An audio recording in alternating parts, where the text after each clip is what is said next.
Hello, knowledge seekers. In this episode of 20-Minute Books, we dive into the enlightening world of Rewire Your Anxious Brain, a thought-provoking guide penned by Catherine M. Pittman, Ph.D., a clinical psychologist with deep expertise in anxiety disorders, and Elizabeth M. Karle, MLIS, an accomplished librarian who contributes a rich personal perspective on living with anxiety. This insightful book delves into how anxiety is orchestrated by different regions of the brain and presents strategies tailored to address each one, offering hope and practical tools for those tormented by anxiety. Discover the implications of cutting-edge neuroscience research that unravel the intricate workings behind anxiety. Pittman, also an associate professor at St. Mary's College and a recognized member of the Anxiety and Depression Association of America, combines her academic knowledge with on-the-ground experience leading seminars on anxiety and stress. Her co-author, Karle, bolsters the book with a wealth of research, making this a must-read not only for individuals struggling with anxiety, but also for therapists seeking innovative approaches and anyone fascinated by the complexities of brain science. Together, they create an accessible roadmap for pacifying the anxious mind. Join us as we summarize the key points of this book, tailored especially for those grappling with anxiety, therapists looking to augment their repertoire, and anyone captivated by the wonders of the human brain.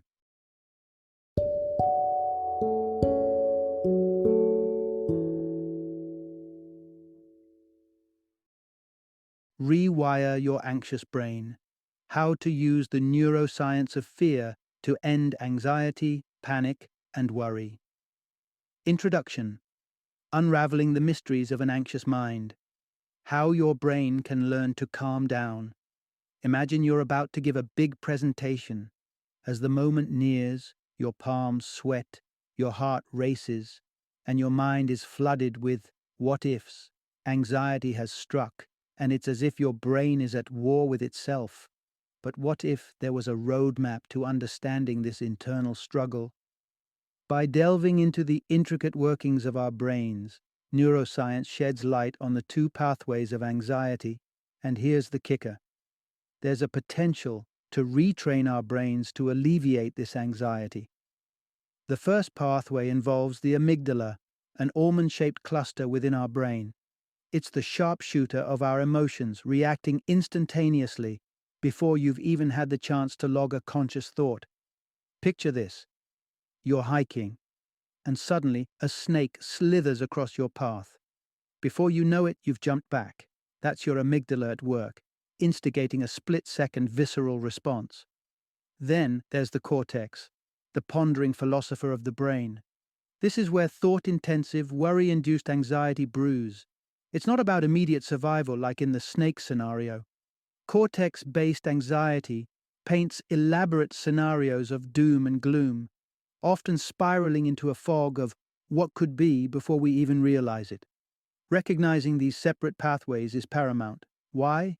Because each requires its unique master key to unlock and deconstruct the anxiety it creates.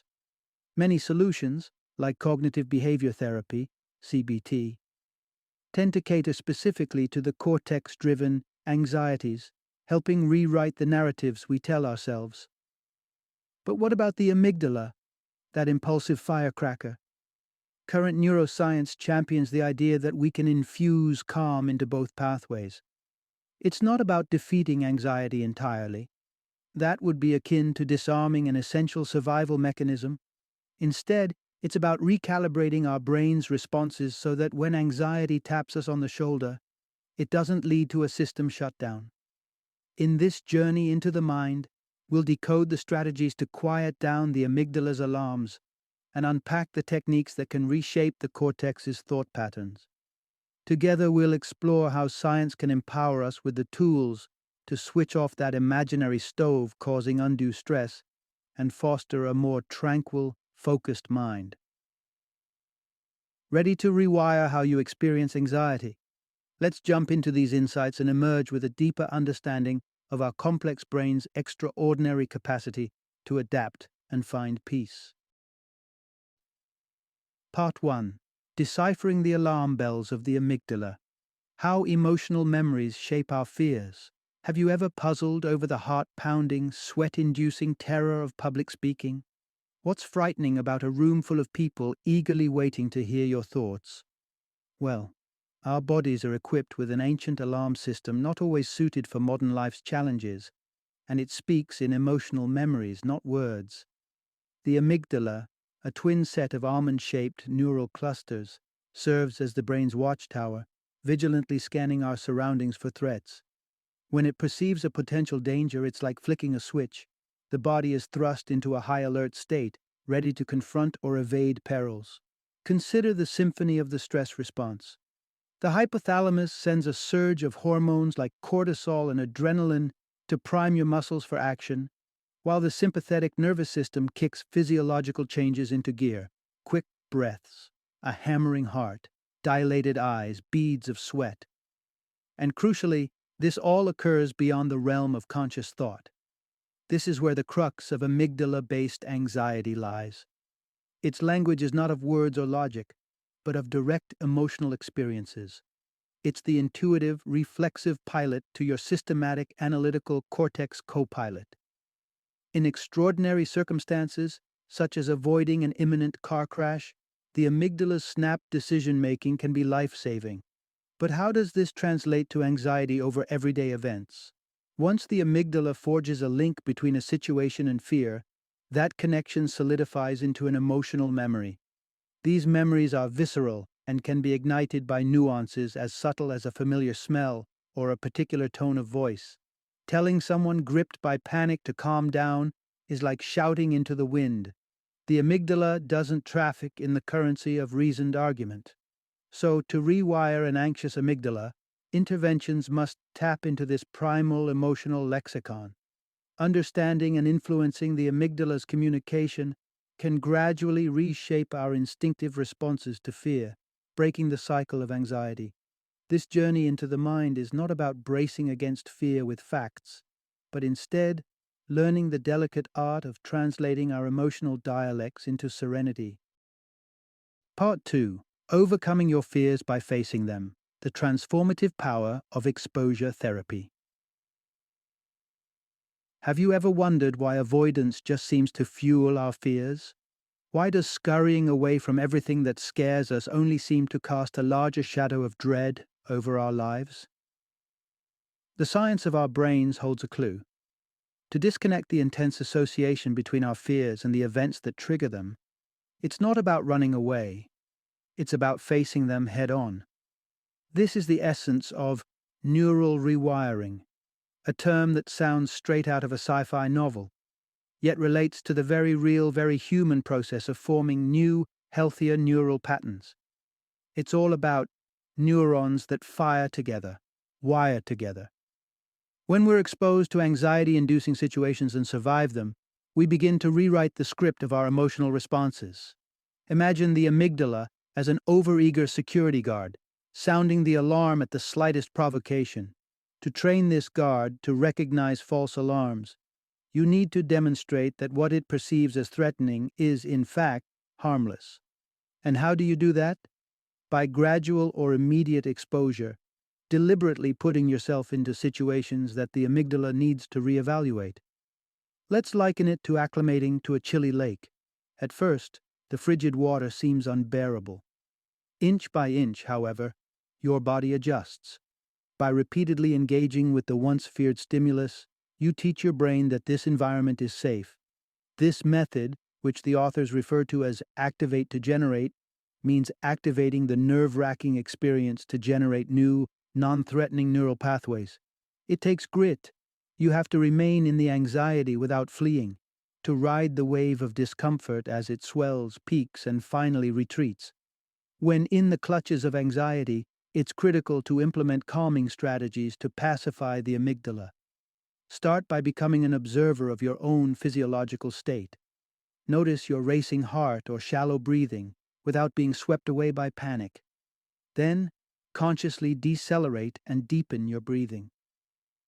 Meditation can be a powerful ally here, stripping away the entangling cobwebs of anxious thoughts. Acknowledge also your muscular tension and invite those tight regions to relax. Repeatedly applying these exposure and response techniques creates fresh neural pathways, which grow more robust each time you practice. As these new pathways strengthen, the once fear-evoking events lose their power to unsettle you, gracefully fading into the ordinary tapestry of life. Part 3. When the mind weaves anxiety. The role of the cortex in creating worry. Imagine your brain's cortex as a master artist, painting elaborate landscapes teeming with detail and depth. This outer layer of the brain is the command center of thought, where possibilities are endlessly explored and future scenarios are sketched out. Here, the seeds of anxiety can sprout from the fertile soil of our imagination. Unlike the amygdala, the cortex doesn't generate anxiety through raw emotion. Instead, it can craft vivid thoughts and images that set the stage for anxiety to enter the scene. Think of it as the playwright that can unwittingly invite an unscripted, anxious character onto the stage of your mind. Consider what happens when your cortex paints a picture based on sensory information. A trigger from the external world, like the wail of a distant siren on a quiet night. This can spark a cascade of worry, unfounded though it may be, that your home is ablaze, catapulting the amygdala into action. But the craftiness of the cortex doesn't stop at interpreting the outside world. It can also create worry from within, spinning tales and images devoid of any external prompt. This is where the mind can lose itself in a labyrinth of what-ifs and worst-case scenarios. Picture a morning commute fraught with the nagging suspicion that you've left the stove on. It's a scenario spun from within, a trick of the cortex's anticipatory powers. Humans, unlike their carefree feline friends, grapple with the burden of foresight, and nothing exemplifies this more than the worry that's conjured by the mind alone. These internal workings of the cortex carve neural pathways deepened by repetition. Leave them unchecked, and they can channel into streams of anxiety that erode your peace of mind with obsessive thoughts or the pursuit of unattainable perfection. So, what's the takeaway from understanding the role of the cortex in anxiety? It's the realization that the mind's potential for creating worry from within can be as significant as the amygdala's quick-fire response to threat.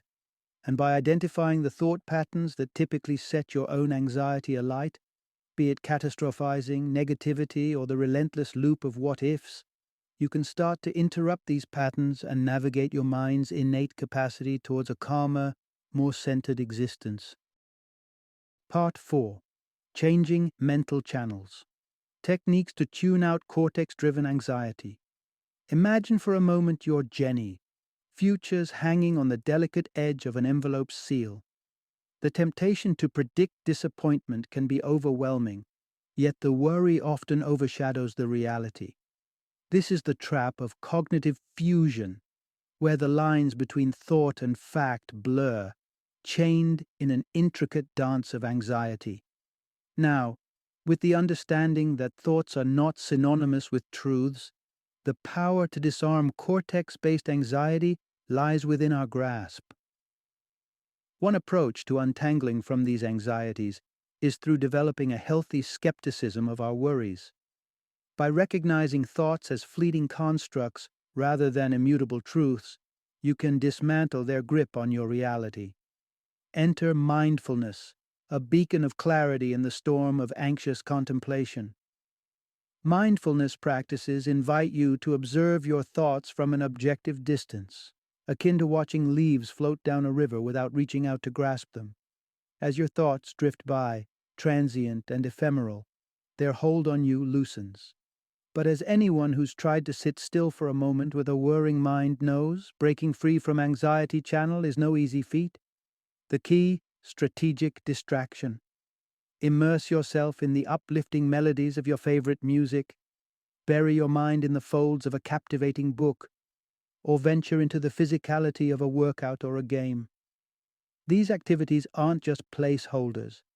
They enrich your life while gently redirecting your mind away from anxiety's grip. If distraction is temporarily changing the channel, then thought replacement is akin to upgrading your content library.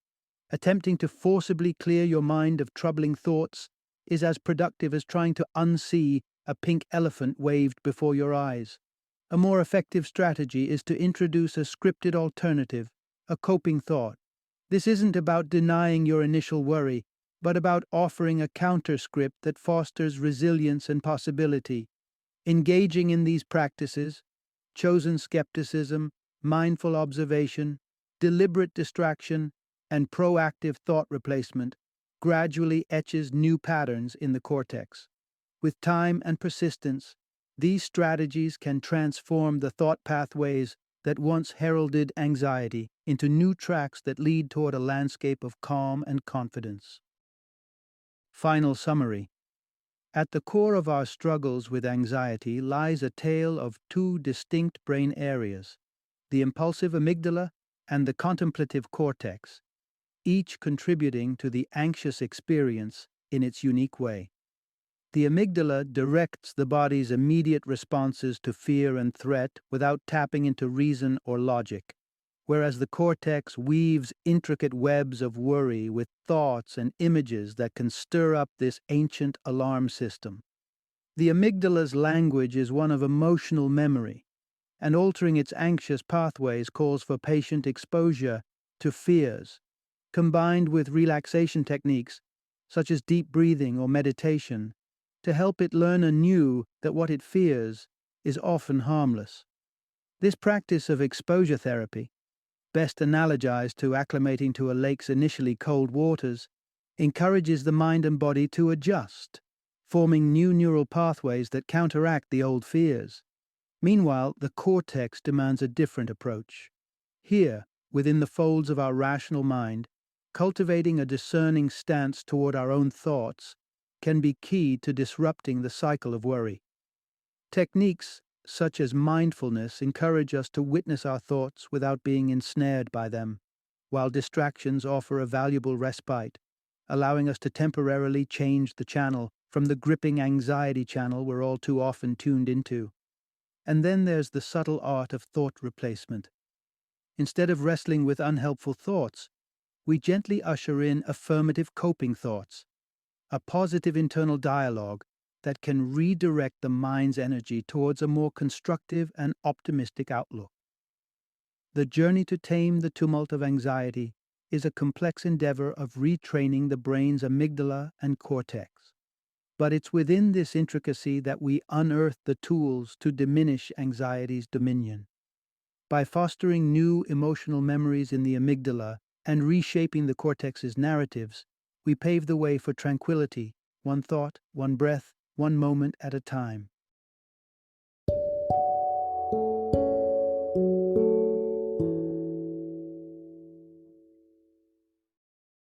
Thank you for joining me today on this journey of learning and discovery as we explored the insights of another thought-provoking book in our growing library of knowledge. If you've enjoyed our time together, please take a moment to follow our podcast, give us a 5-star rating, and share 20-minute books with other knowledge seekers. Your support truly means a lot. Don't forget to join me again in the next episode, where we will delve into another enriching book. Until then, happy reading and happy listening.